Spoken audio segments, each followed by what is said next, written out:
Welcome, everyone, to What the Force. I'm Marie-Claire Gould, your host, and with me for this pre-show trailer reaction is my good friend and yours, Missy. Welcome back, Missy. Hello, Marie-Claire. I'm so excited that we're doing this again. It's been a little while. It's been a bit, yeah.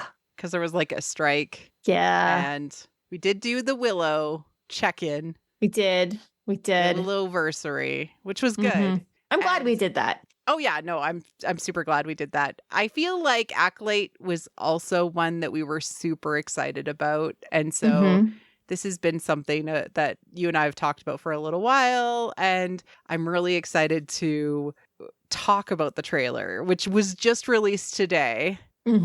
There's also some key art. 2 posters have been revealed. One with the lightsaber drawn across what looked like maybe marble floor or stone floor with a trail of blood that makes it looks like it's igniting in red. Yeah, so basically like the blade is a streak of blood, and that's just the coolest imagery ever. I'm obsessed. It was so neat. I do want to talk about that. And then there was also an image of, we believe the character is May, the main character, with her purple cloak standing in front of an ocean, maybe on an island or just on like the edge of an ocean with a sunset in the background. Maybe. Really, really interesting imagery, let alone the image of the actual Acolyte like title, the Acolyte.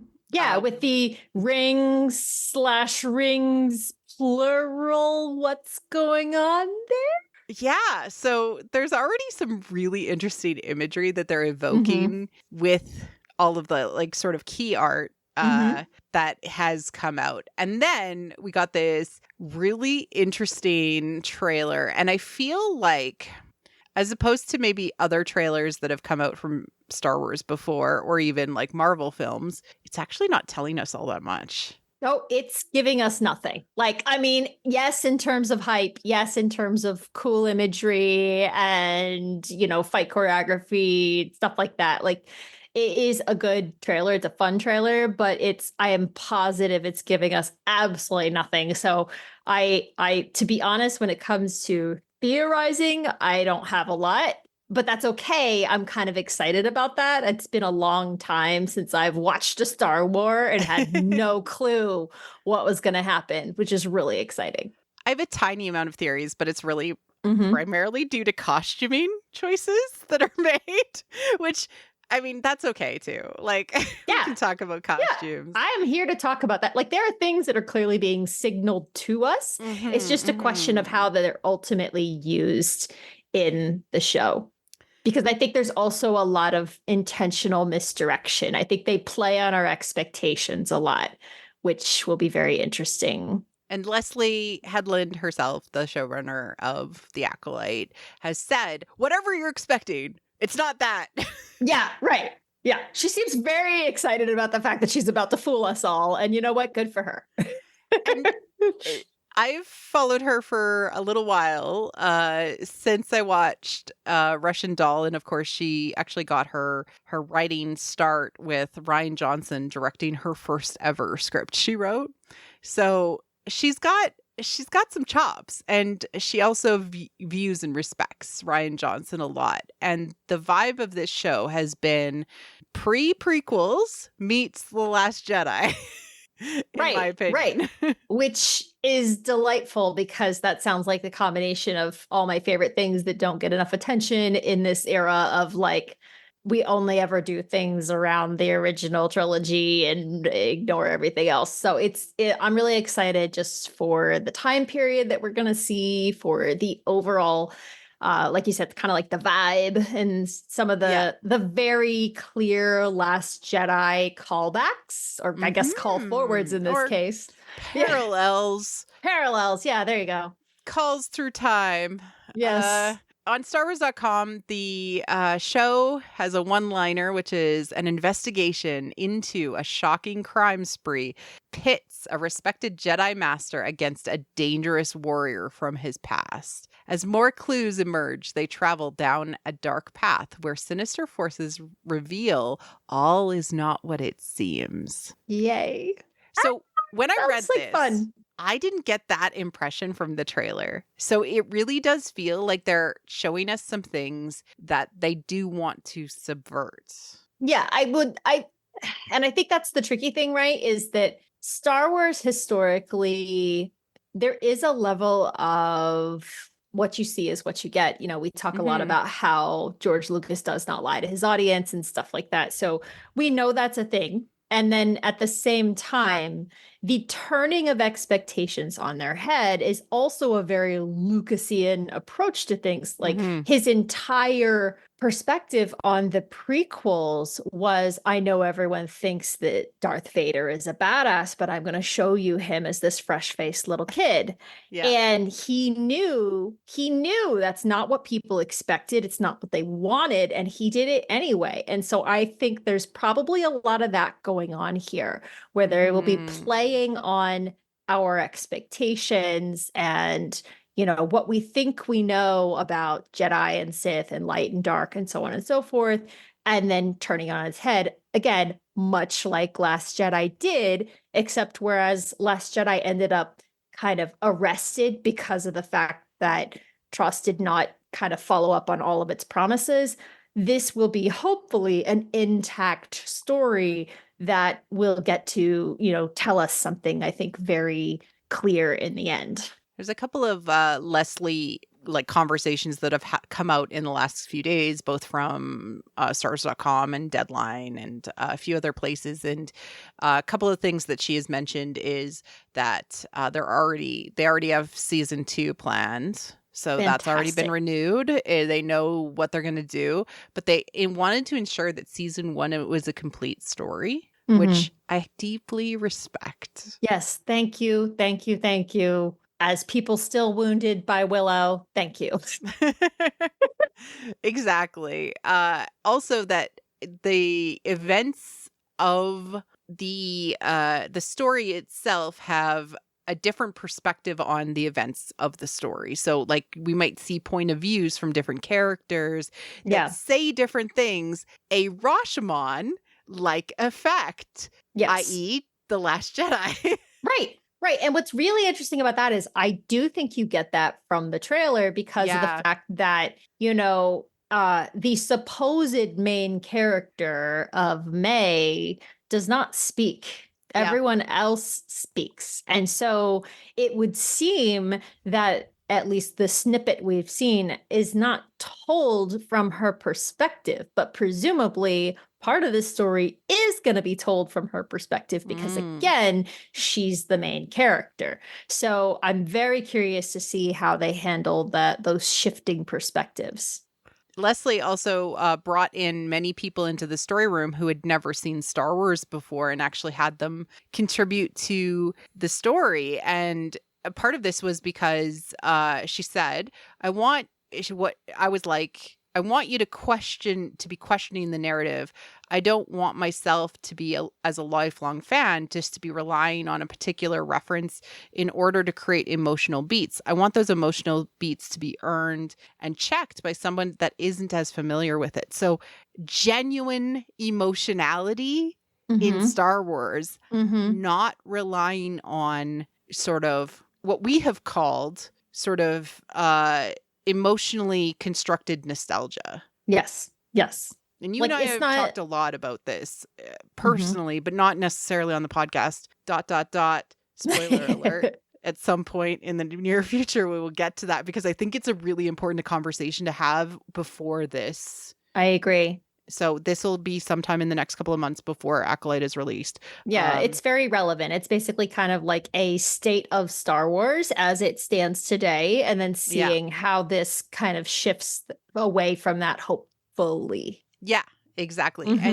And so understanding that she understands new watcher lens or new reader or, you know, somebody who's new to it, is that the only way that you can ungatekeep is by opening the gates is so great. Yes. I love her so much. Like, she is a long time EU reading, has Ralph McQuarrie art of his original Princess Leia tattooed onto her wrist, like huge mega fan. Like, right.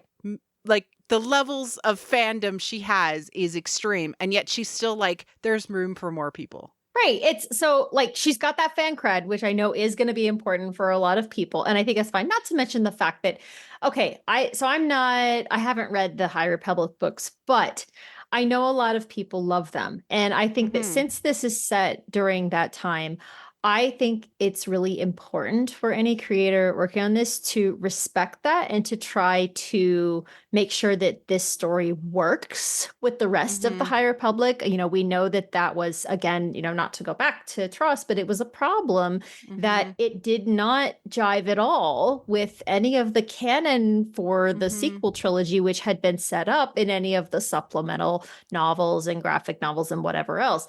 And that was frustrating for a lot of people because they felt that they had invested so much in the story and understanding it and, you know, learning more about it, getting excited about, you know, all these peripheral details. And then it meant nothing really. And they almost felt punished for investing in it to that regard. So the worst thing you can do to a fan is make them feel stupid for feeling invested. Exactly. And that's clearly not what she's doing. She's a big High Republic fan. She's excited to, you know, deliver what High Republic fans are looking for. And I think that's great. And then at the same time, I also don't feel like I'm going to be missing the whole story just because I haven't read the High Republic books, which is great for me.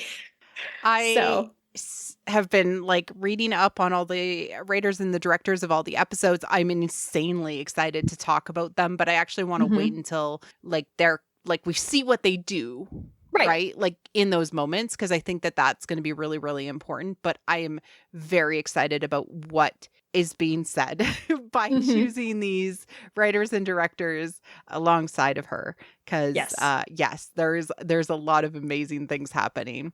Leslie, again, I got into her with Russian Doll the first season, and there's this Russian Doll first season especially is insanely Star Wars. It is Star Wars in such a way that is the in between of what is always unsaid. And there's a character in Russian Doll whose name is Ruth Brenner, and she talks about this. She has this one line where she's trying to kind of soothe the main character in the story, and I'm going to say it completely out of context, but it's really important because it's like what the Force talks about Star Wars. It's how I talk about the Force. It's how I talk about the psychology of the Force. It's how I talk about the characters, etc. But it's beautifully written. So I'm going to say it, and then we're going to dig into watching the trailer. Holding two incompatible ideas in your head at the same time and accepting them both, that's the best of being human. Yes, no, good, bad, life, death. I love it. A balance in all things. Yes. And it's always going to be about finding your own truth and your own path. And there's like this vibe of this show that like a bad person could do good things and a good righteous Jedi could do very bad things. And so maybe that's what we're getting. We shall see. All right. I'm going to pull up the trailer and we're going to watch it while you listen very briefly to the music and to the text. And then we will chat about all of the things that we see. All right. Sorry. Just give me 1 second. Close your eyes. Your eyes can deceive you. We must not trust them.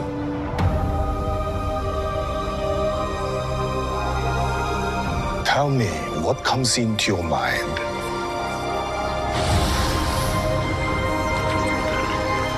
Life. Balance. I see fire.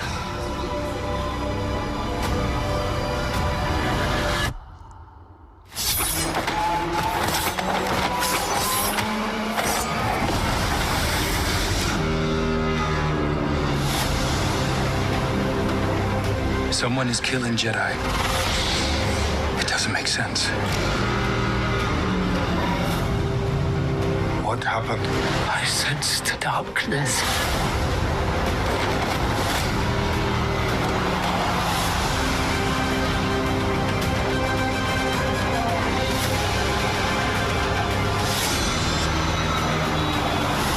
This isn't about good or bad.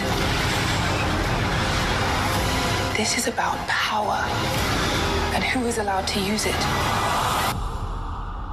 What is that?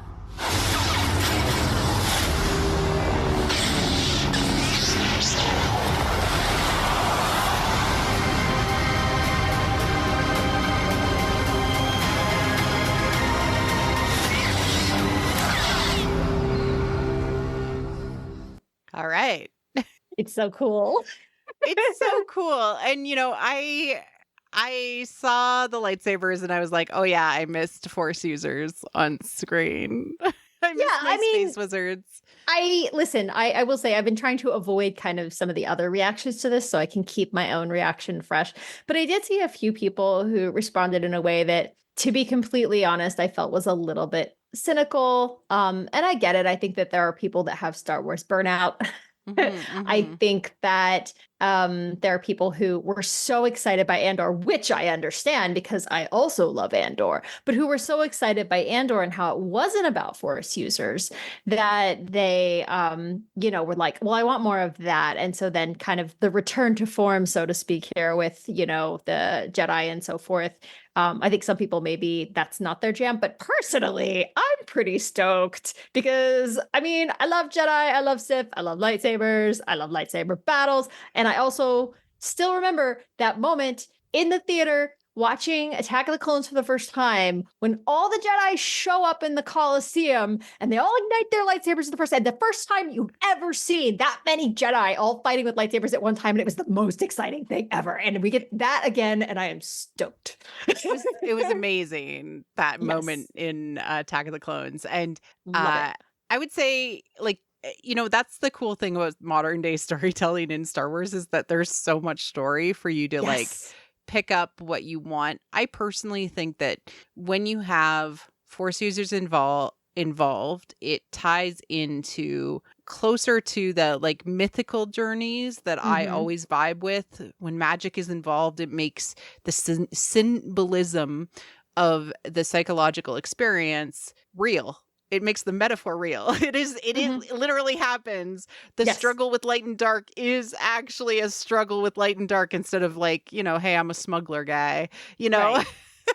It just makes the stakes higher for the storytelling and for the characterization. And knowing that Leslie wants these moments to feel earned means that the wealth of the feels to do with Jedi feeling these things will be even higher. And that's great for me. They're leaning really hard into the mysticism this time. I think that's very obvious. And I'm very excited about that. I'm also really excited to see exploration of Force religions in general. I know that phase 2 of the High Republic digs into that a little bit more and talks more about that, different flavors of the Force, which I really appreciate because the Jedi and the Sith shouldn't be the only flavor of ice cream out there. Right. You just there chocolate isn't and vanilla is all we've gotten for the longest time. And some of us like maple walnut, okay? It's so true. And some of us want a twist. Anyway, but and some of us are really into Neapolitan ice cream. Exactly. Why can't we have an all of the above? Where's my strawberry? That's May. That's the character of May and her purple cloak. Okay, but first, I'm excited. We start out with the character of Soul, who is, of course, Li Zhangzhe,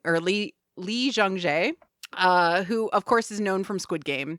And he took this role and had to phonetically learn all of his English lines to make sure that they were clear enough. And I love him. He is the sweetest man. I looked at his role in this opening scene with the Padawans, and I instantly got the idea that it was Soul, like the son, like a father figure. I mean, yes. Yes. And we see the different Padawans, like he's like, your eyes can deceive you. Close your eyes. Right, quoting Obi-Wan. Yes, it's exactly. It's what Obi-Wan says to Luke. Yes, Obi-Wan. So it's like, like Jedi training, right? Mm-hmm. But it sort of seems to indicate that this whole trailer might be an unreliable perspective. Yes. So I think there's multiple layers going on. There's what there's what he's saying to them, which is training them. There is the callback to what Obi-Wan tells Luke, which we already know how that turned out, right? Then you've also got, it's probably ironic because he is a Jedi master, and we know that in this story, the Jedi are going to turn out to either have secrets or be very horribly wrong about something or whatever, right? The Jedi are going to turn out to be imperfect, therefore your eyes are deceiving them. And then lastly, to your point, it's directed at the audience because your eyes are going to deceive you. Don't trust them. So it's working on multiple layers here. And that's why the use of that quote is so perfect. And I love it. And we start out and, we see the figure of May, which we find out is her later on.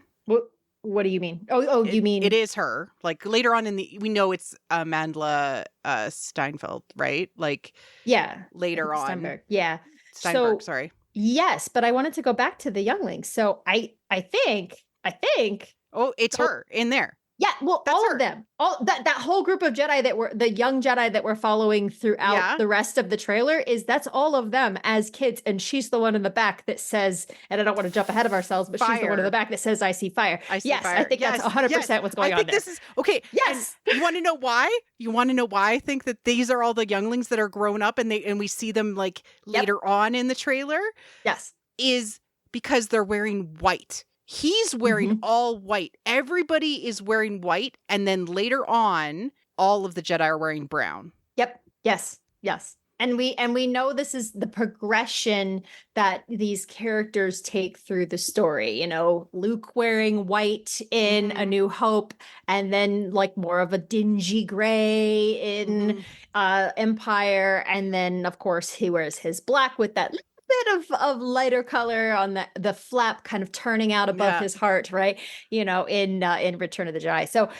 So this is already a pattern that we know that Star Wars follows. And so I totally agree. This is all of them. And then we see them later. Yeah. And the High Republic, in the actual like High Republic comics and the like novelizations, the Jedi wear white and gold. And so it's like we're getting like whatever happened between baby May and team and adult May and team has significantly altered the uniform of the Jedi. And that is a significant change to the feel of the Jedi. So do I think that this is a flashback? Yes. Yeah, 100%. I think it's very obviously like they're young, they're training, and the whole, your eyes can deceive you and everything. And what do you see? And the rest of them see what they're supposed to see, right? Oh, I see life or light, and I see balance. Oh, good for you. And then lastly, of course, I see fire. And I'm like, oh, here's the kid with the real vision. Okay. Let's talk about fire. What does fire mean in Star Wars? Oh, man. I mean, it's usually pretty dark-sidey. It's also, we've talked about this before, it's consumption, of course. And we know consumption is, what happens. It is how the dark side consumes the light. We know that, especially when the light is unawares, complacent, we know this is the darkness comes creeping up and consumes it just like fire. So this is something we know. We know that the lightsabers are associated with fire. There's a lot going on. It also can represent a period of transformation. So like how phoenixes or forests need to burn down to be renewed. There's also a certain aspect of purification, which from a cleansing fire. Yeah. So from a dark side perspective, it'd be like we have to destroy to be able to create a new kind of idea. And also passion, which is one of the traditional EU words associated with the dark side. Yes. So Fire is also revealing, which kind of goes along with the cleansing thing. So most masks in Star Wars that are destroyed are typically destroyed by some form of fire. Yeah. Mm-hmm. Uh-huh. Um, so we've had like cuts of May walking through this town. I really love the arch, which was presented in some Macquarie art long time ago as, as an idea. And it's been in like other newer Star Wars recently, like the arches, the entrance to the town. The purple is such a stark contrast to all of the browns and the whites of the Jedi. I don't know if I can remember seeing purple almost anywhere else in Star Wars. Maybe only purple Padme. is Padme. She wears purple, and Mace Windu's lightsaber. Yes, but that's it. There's not really any purple Nobody wears anywhere purple. else. Nobody wears purple. What is this purple? Okay, so purple.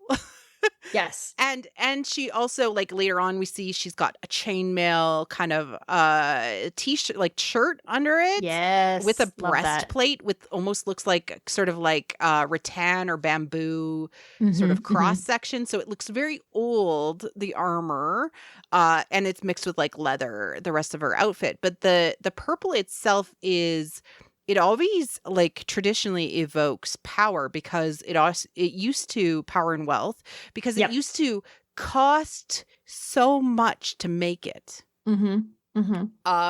It's also a deeply spiritual color. Like if you have an urge to wear purple or you're like have a dream about purple, it's actually that you're trying to connect with your sort of more spiritual self and that like something deep inside you needs to have a conversation with you.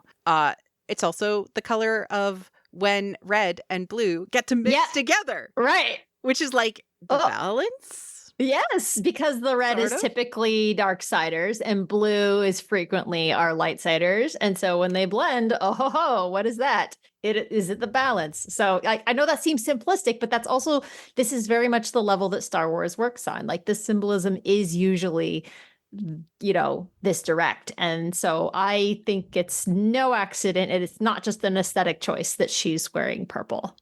Yeah, I think they're very much trying to present her as somebody who's kind of like in the middle here. And I don't know if she's actually like an assassin or if she has something else that is going on. I think we'll have to wait to see the show to actually see like what her motivation exactly is. But there is something that has happened that has taken her away from Soul because they do have a previous. Yes. Like we suspect that he was one of her teachers and maybe it's something that she struggled with and ended up leaving the Jedi Order. Right. Right. It feels a lot like Ahsoka in some ways. Oh, yeah, a little bit, but like maybe like a darker version of her. Yeah, exactly. It's like inverted, like rather than being like her and then, her master goes dark, it's the other way around. And, maybe again, but I still think there's going to be an obvious disillusionment there. I'm very curious to see how this all goes down, especially given some of the voiceover later in the trailer, which we'll get to. But she's a really compelling character, and I do think it's very interesting that as of this trailer, and I'm sure there will be more, but as of this trailer, she doesn't have a voice yet. And so I'm very curious to see when she gets one, what happens. Yeah. We see her fight with Master Indara, who is, of course, Carrie-Anne Moss of Matrix fame. I was so excited. I was like, look, it's Trinity. This is the character that I've been looking forward to the most. I do not know if she's going to last. Like I feel like I wonder if she's gonna bite it in the first episode. Yeah, like I wonder if like she's there to give us the coolest Star Wars fight scene we've ever seen and bite it so that we have murder mystery. Like I fear I'm not getting attached to really anyone because I fear a lot of things. But I do think that like that fight scene itself will be super cool. It's going to be cool. But it's also interesting to note that, later in the episode, we see, a red lightsaber wielded. And I think we're meant to believe that it's May, but I don't think it is May because she's wielding these two little daggers, no lightsaber in sight. Not to mention the fact that, lightsabers. I have a theory of who it is. I'm looking forward to it, but there's lightsabers are built by Jedi as one of the last things they do before they become Padawans, before they become Jedi. And it's very personal, right? They have to like find their own crystal and all that kind of stuff. And so this idea of her leaving the order young enough that she didn't make one, and that potentially, given some of the other context clues, that she maybe doesn't want one because she might associate it with, this oppression or something. And and it's also the lightsabers are representative of the power that is wielded and this idea of like who's allowed to wield power and, like maybe she's not allowed to have a lightsaber. Does she resent it? How does she feel about it? So, a lot of conjecture, but the point is that I do think that her lack of lightsaber and then maybe eventually or maybe not getting one is going to factor into all this. Yeah, it looks like she almost like favors a knife, like a dagger. She's got two of them. She's got two little daggers. Yeah. Which is like to me, like, not that I'm going so hard into archetypes, but to me, she classifies to me as a vixen. So she's still in like very that much. maiden era. And of course, this means that she's a very aggressive maiden character. Right. And if you're not familiar with what we're talking about, go back and listen to the Dark Feminine episode because we do cover this in detail. But what's notable about a vixen character is that they're aggressive. However, they are still serving another power. They are still, dependent. They are still in servitude. They do not stand on their own yet. So it's very likely that as the central character, part of her story will be breaking away from whatever it is or whoever it is that has a hold over her, even in this vixen state. Yeah. Yeah. And that's such a, like, it's an important step. And it's about maturing too, in that she's young and everything like that. We also see May attack another Jedi who's in white robes in a cave, which is cut away very quickly. So we're like, and we get the over voiceover of the character Yorn, who is played by Yord. Pardon me, getting used to the names. Yord, who is played by the same guy who is also in Russian Doll. So, cool. Charlie, I can't remember his name right now. But he says somebody is killing a Jedi. It doesn't make sense. It doesn't make sense. It doesn't make sense. Yeah. His character is described as Yord, a Jedi Knight, guardian of the Jedi Temple, an overachiever and rule follower. He needs to be by the book. Jedi can cloud his mind. That is literally from StarWars.com. Okay. You're sus. Let's hear it. Okay. Later on, when we see the lightsaber move, it is caught by a Jedi robed, like, black hand. Yeah. Like, it could be him. And the figure that is standing later on the island or on the, what we think might be an island. We'll get to that. Maybe. Yeah. The ocean, to me, looks the most like him. Yeah. Yeah. I could see that. The silhouette definitely is there. So it'll be interesting. Being too good. Yes. Is suspicious to me in this show. It is. Right. And very sus, like you said. So it sort of indicates something along the lines of, like a hidden, like a sorceress level archetype, or somebody who is hidden or secretive or whatever, right? Yes. Yeah, exactly. Yeah.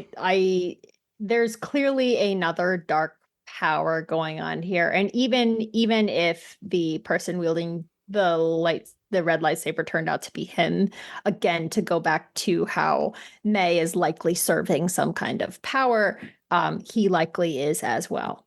Yeah, like there's something else behind the scenes that we just don't know. Right. But the question is, how deeply rooted in the Jedi Order is that thing? It's not, because we don't think it's going to be external. We think it's going to be some kind of internal corruption. And it could be that he just caught the lightsaber. Maybe. And it's all a misdirect. It could be.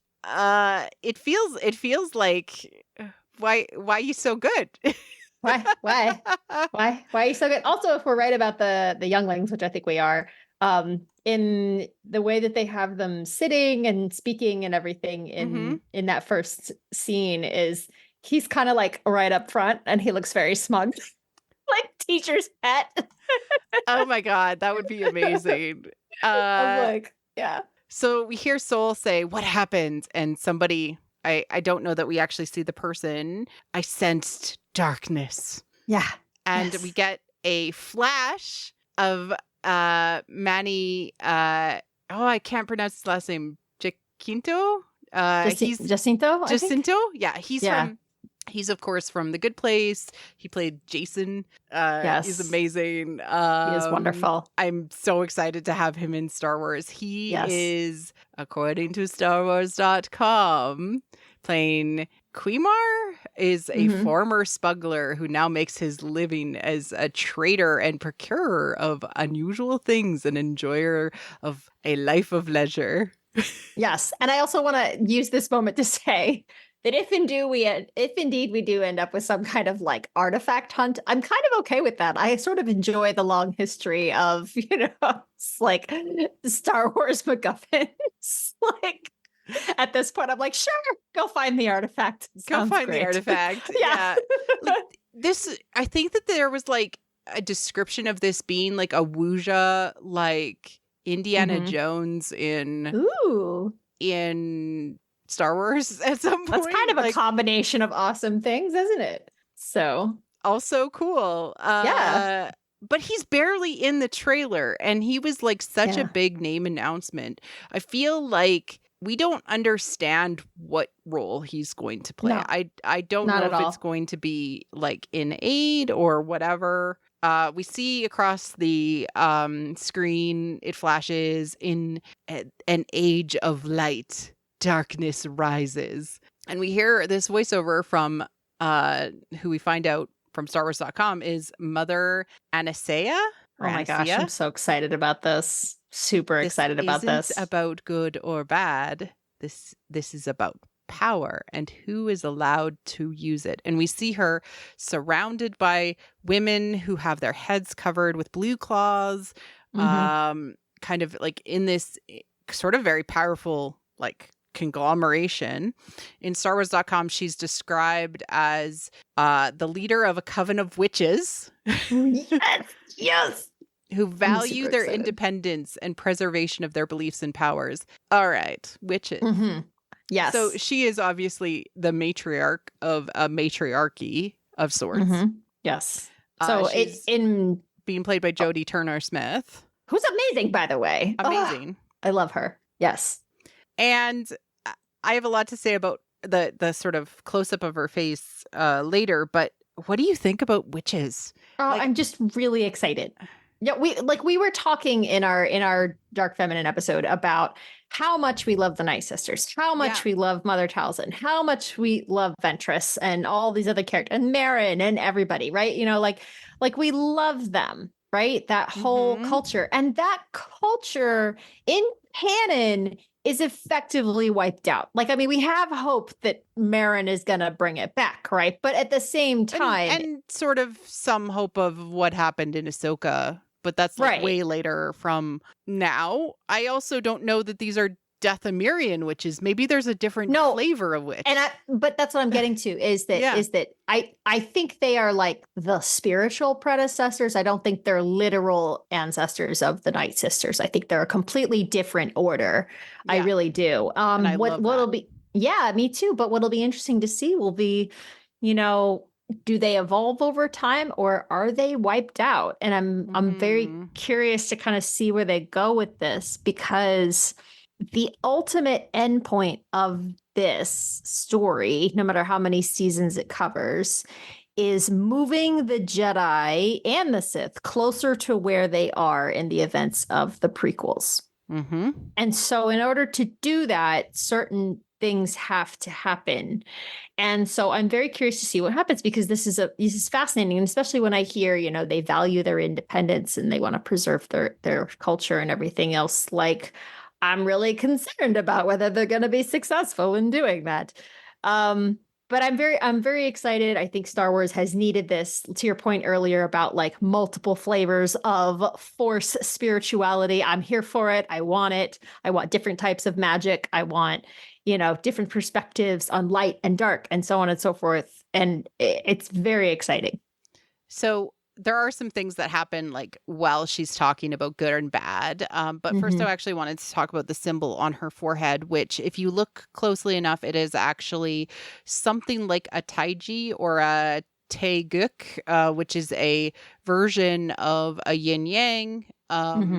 It has two kind of spirals that move in on each other. And in the center, there's a dot in each. So it's very specifically coded to be like a yin yang. Which we've also seen in the Prime Jedi mosaic. Yes, a version of the balance between two things. It's all white or scarification, so it's all the same color, but I still think it fits. And a very specific taiji like this denotes the term the supreme ultimate, which is from the Book of Changes and describes sort of the whole of the yin yang, or a being that is in utmost balance, or what happens before chaos. And it's a very, very specific symbol to indicate that she is probably not good or bad.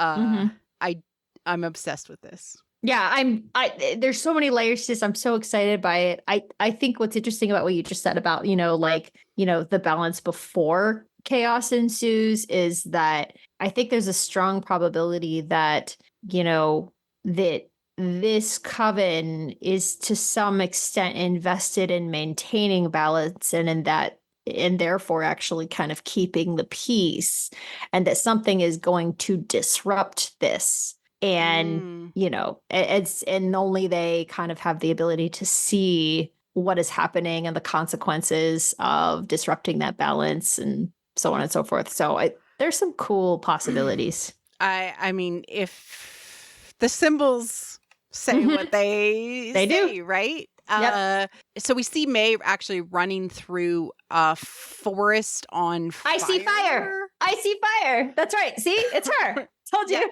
I see fire. I see fire. Yeah, you do. Which, of course, can indicate a lot of things. Of course. There's a lot going on. Did she set the fire? Yep. Is she trapped? All of that, right? So, and we see Forrest a couple other times. So there's a shot like shortly before that where you see that the big group of the young Jedi, like supposedly with like some of the older like masters with them looking at a forest below. Yeah. Right. They're standing at the edge of a forest, and it's hard to tell from the shot, but I almost wonder if it's getting into, again, mining, deforestation, like what's happening here. I'm very, very curious because, it definitely could be. It definitely could be getting into, like, again, those themes this idea of the dark side consuming the galaxy, but like not being known to. Yeah, well, under the guise of prosperity. Yeah, exactly. Right? Yeah. A ship crashes onto an ice planet, and we see Sol kind of in the snow with a bunch of other Jedi. And then we see May on a planet that's very green with looks like an island, or at least beachfront property. Looking at an unknown hooded figure. This looks so much like Acto. Yeah. And the parallel to Rey standing on the edge of Acto is so crazy. Yeah, there's no way this is an accident. If it's not Acto, it is at the very least. It is deliberately reminiscent of Acto. Like, that is purposeful. And it's important to remember what Acto is to the characters and to the Force and to the Jedi. You know, it's one of these kind of gateways or vergences in the Force, you know, where the Jedi began, and, you know, supposedly there might be a path to the world between worlds there. You know, it is a symbol of the Jedi when pure is not the right word, but more balanced is a better word for when the Jedi were more balanced. So like before the Jedi and Sith split. Right. That is the before. Right. The Taiji. Yeah. Yep. Yeah. So it would make sense. If it's Acto, we see basically two versions of the before. Yes. Symbolically in this trailer. Yeah. Which is interesting. Yeah, it's definitely purposeful. Like I said, if it may or may not actually be Act 2, but we are meant to be reminded of that. And then we see a group of Jedi in the forest. And what is that? And a red lightsaber gets thrown. Love it. And then caught. Mm-hmm. By what looks like a Jedi robe to me. Yeah, I feel like somebody caught this who we thought was a good guy. That's for sure. That's very interesting. Also, I'm really curious what they're going to do with the whole concept of Sith in this, because I think that now, again, you have to keep in mind that, you know, the Star Wars timeline doesn't match the order in which these stories are told. So we're always working with multiple timelines. You've got the timeline for the characters, and then you've got the timeline for the audience. And what do we know? And the story's always playing off of what we know, even if the characters don't know. And so I'm very curious to see what they do with the Sith, because in this time period, you know, the Sith are not really known per se. They're sort of legend, but no one thinks they're real or they exist, or that, you know, no one's ever seen one type thing. And so I'm just curious whether is it actually Sith or some other manifestation of the dark side. Yeah, I'm getting the impression that it's like TLJ said, like, you know, Luke said to say the Jedi own the Force is vanity. Like, it's almost like to say the Sith own the dark side is exactly. That's my exact thought. Yep. Yeah. We also saw some other characters kind of throughout this. We saw Kelenaka. I'm gonna butcher everybody's character names, which is a Wookiee Jedi who's a loner and lives a solitary life, played by Îyâxe Nakoda Nations, which is I love it. I love when everyone's like, let's make a tall character so we can have Îyâxe back. Yes. I'm so happy. And of course, we also had Venestra Vern, who is an elder Jedi master who has ascended the ranks of the Jedi from a teenage prodigy to be a leader of one of the orders. And there are books about her. You can read about her, like, being a teenager. She has a really cool whip. Yep. She has like a light whip, like a lightsaber made into a whip. It's so cool. Super cool. And so, yeah, those are, and Jackie, who is also on StarWars.com, is a Padawan apprentice to Master Soul. Although she is young, she projects calm and conducts herself with maturity. Oh, baby girl. Yes, I know. And it also, that also makes me wonder whether, you know, we're going to have some issues with you replaced me or something like that, you know, like. Oh, maybe. And also, like, you know, in some ways, when I saw the poster with the blood out of the lightsaber, I'm like, yeah, so many Jedi are going to die. A lot of Jedi are going to die. Well, I mean, first off, supposedly someone is killing Jedi, right? That kind of is the inciting incident. And then the question is, how many more are going to be killed in the time it takes them to figure out what's really going on? Probably a lot. Right? So I do think a lot of these characters are potentially doomed.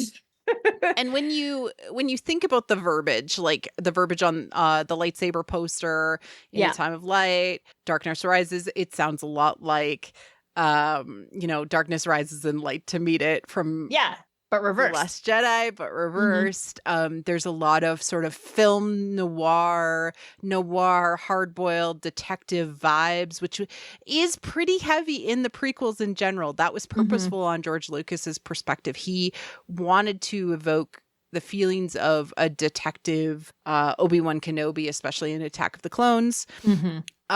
And, you know, there's also a feeling of being sort of unmoored in our moral expectations of what is right and wrong. And I can't help but be captivated by the potential of the mystery and the unfolding of sort of these confrontations with shadow warriors in some ways, right? Like the darkness exists in all of us. Right.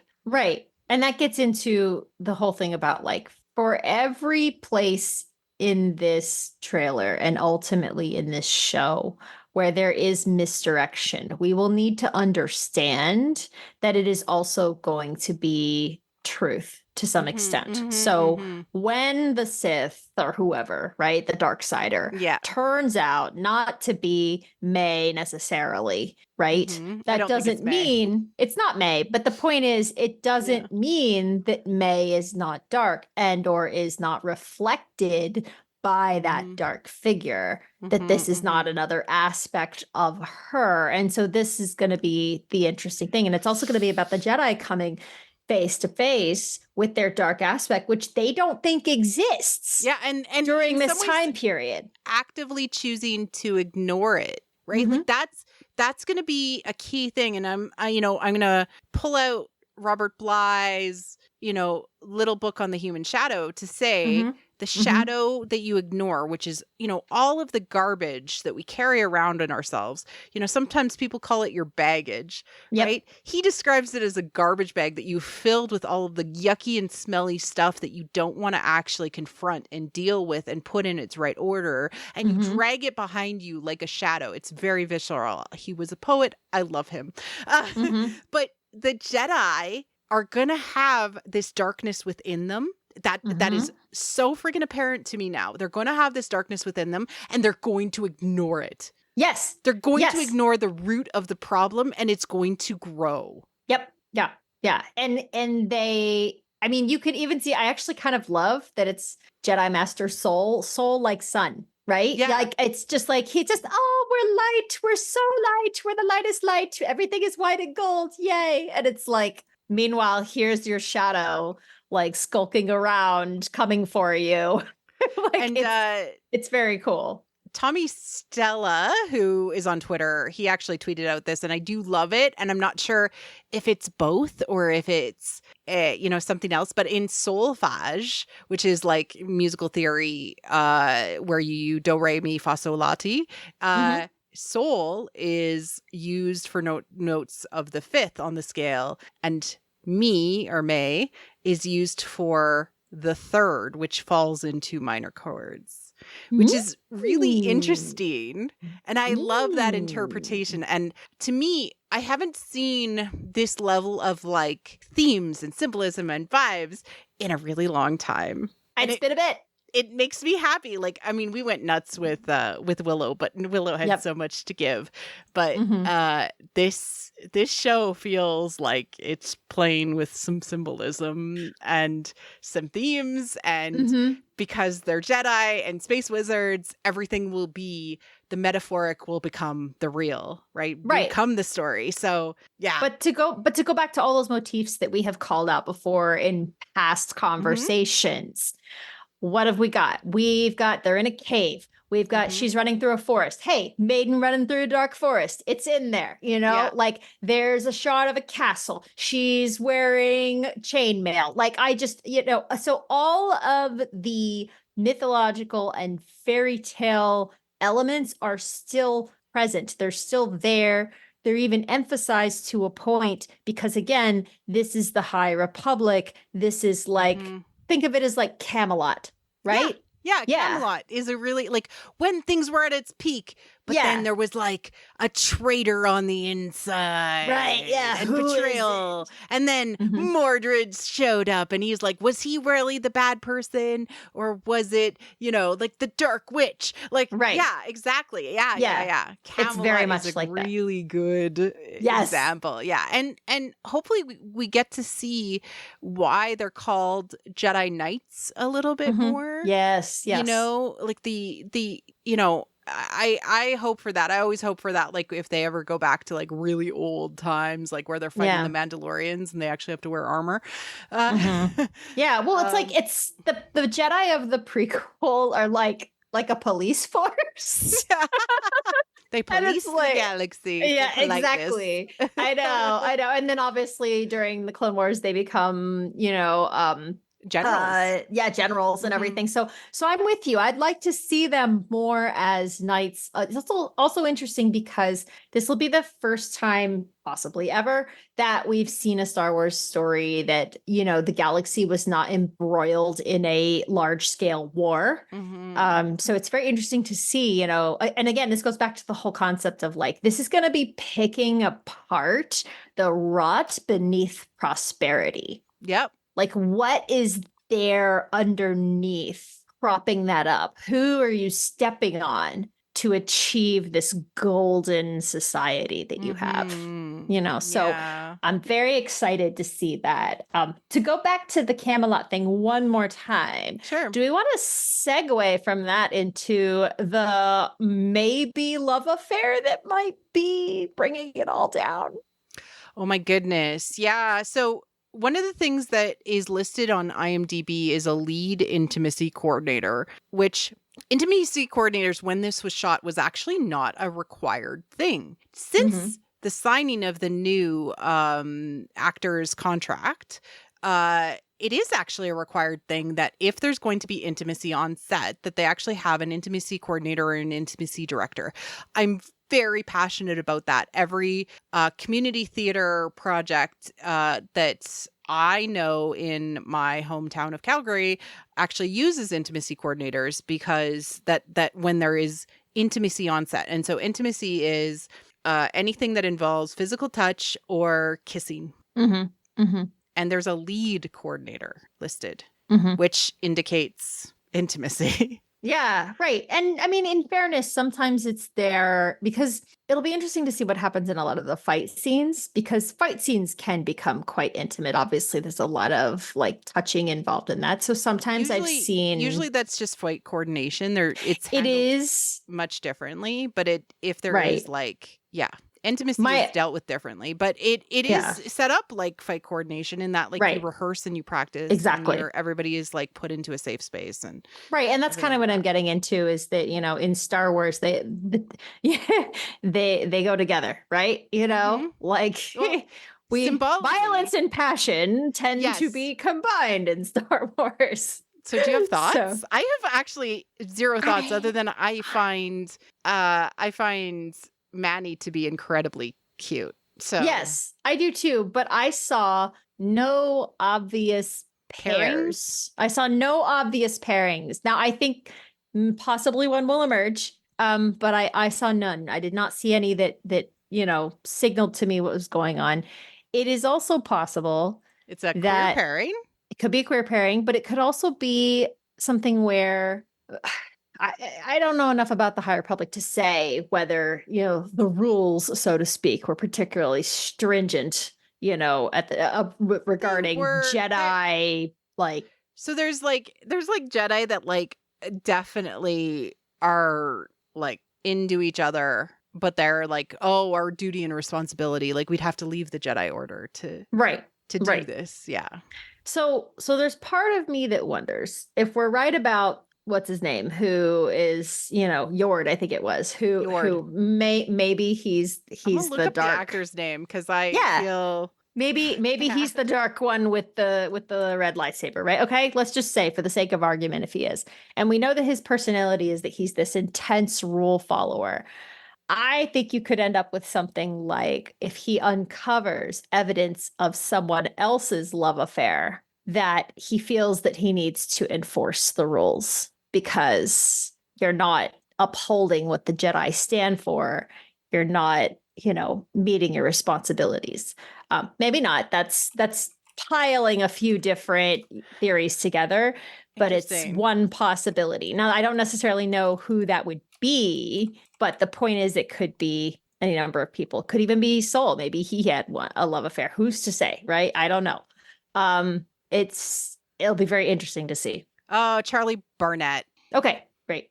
Charlie, I didn't know your name, friend. I'm sorry. I don't know. It's hard to tell to me. There's honestly. So many possibilities. And I don't know that we know enough to know. Yeah. I honestly, that one I kind of pulled out of nowhere. The reality is I don't have much in the way of theories, and I kind of don't want to. I like that it's just kind of wide open right now. And I think we spoke a little bit earlier about how we strongly suspect that we're seeing hardly anything of episodes 1 and 2 here, and nothing at all from the rest of the series. A minute and like 46 seconds is all we got to see. And that was like with the title. So given all the things that we've seen in the trailer, what do you think of the Acolyte with the 2 rings now? Are we going to get implications of the dyad? I would love that. The thing about duality in Star Wars and balance in Star Wars is that it works best when it's personified in 2 people who are, as we've talked in the past, divine twins or, obviously sometimes lovers, whatever. And we've seen any number of relationships represent that balance and that duality. But I think that based on what we know of Leslie Headland and what she wants to do, and to your point about, wanting the emotional payoff to be real, I think she's going to go with whatever she feels is going to pack the most emotional punch. Yep. Pairs, father, son, twins, lovers, master, apprentice are so common in Star Wars. And that tie to others. And I feel like it was even like mentioned in one of the articles that like she wants the emotionality of the characters to always like be earned regardless of the relationships shortcuts, right? So I'm really, really excited to see how she makes the symbolic like as part of the characters. Yeah. It's gonna be fun. But I don't know, the rings I don't know. I'm still not 100% sure what's going on in that title card. It's like, it's a glowing ring. Is it 2 rings? Is it what's up with the glowing from the inside? I don't know. There's a lot of possibilities. It would be really interesting if the Acolyte was like this darker other power, and then there was 2 people that were like chosen to like by that darker power to work with them. Right? In a way. Interesting. I think that would be interesting because it would create a triangle. Yeah, I was about to say that. I was like, there's your triangle. Which would be really an interesting choice. 3s are really significant in Star Wars. I don't know. It doesn't feel like we have enough time to speculate all the things. And it also feels like I want more already. And June 4th is so far away. It's a long way away. But the thing is, we will get more details between now and then. So then I think we'll be in a position to make more educated guesses. But for now, I can say that I'm really excited by this. It's the most excited I've been by Star Wars in a really, really long time. I'm just really delighted that we're getting this show, and I have high hopes for it. Same. And so June 4th, the 2-episode premiere on Disney Plus, and I'm looking forward to talking about it much, much more. All right, everybody. Missy, where can people find you if they're looking for you online? I'm pretty much the only place you can find me anymore is Tumblr, where I am All Girls Are Princesses. TBD whether I stick around there, since they're like, hey, AI can scrape all your stuff, but we'll see. All right. Take care, everyone, and cheers. Thank you for listening to What the Force. I'm Marie-Claire Gould, your host. Our music is orchestral music by Christy Carew for What the Force. You can support the show directly on Patreon at patreon.com/whattheforce. We'd like to thank all our patrons, especially those who love and are obsessed with What the Force. John, In Wild Space, How Rude, Anna Perez, Neil, Christian Luca, Carly Ann, Scott C., and Susan. Support the show by wearing the Force with our merch. Like and subscribe on YouTube or leave a 5-star review on iTunes or other pod apps. It helps others find the show. Connect with us on Twitter at WT4 Show, What the Force Podcast on Facebook. Our website is whattheforce.ca, or the Discord link is in the liner notes. Feel free to reach out and start a conversation. Cheers.